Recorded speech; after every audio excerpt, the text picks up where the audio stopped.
Hi everyone, fluid mechanics. In this example,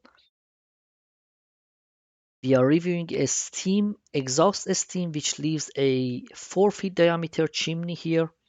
Mhm.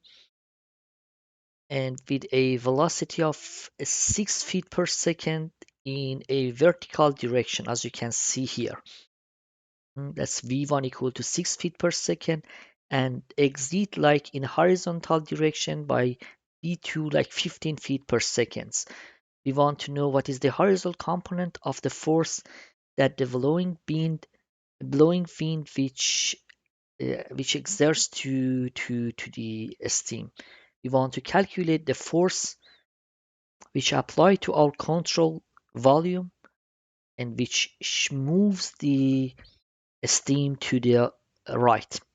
So we are looking for R sub x.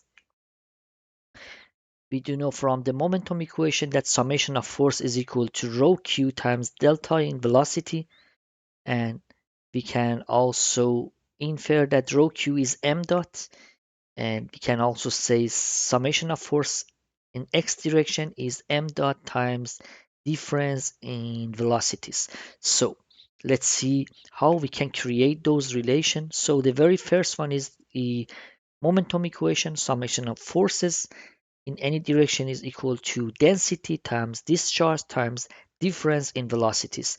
So rho q is m dot, and also summation of force in x, for example, because we are looking for the x component rx, is equal to m dot times v difference in velocities. So we do know that rho or density is mass over volume.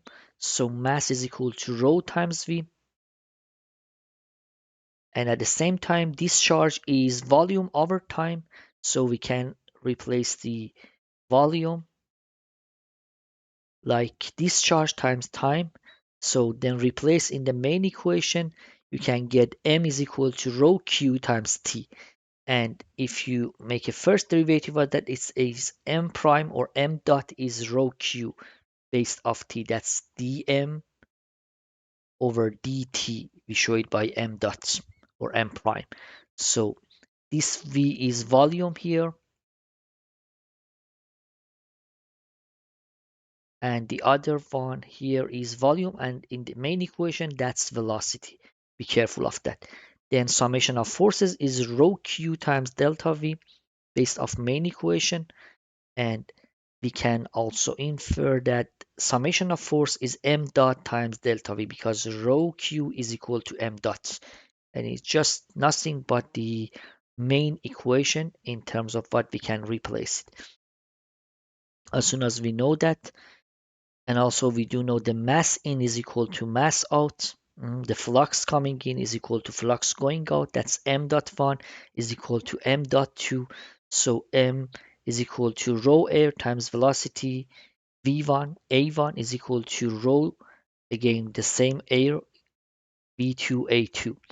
And if you will show it in the next slide, that rho of air is 0.00238 slug per feet cube, and the second term is also m dots.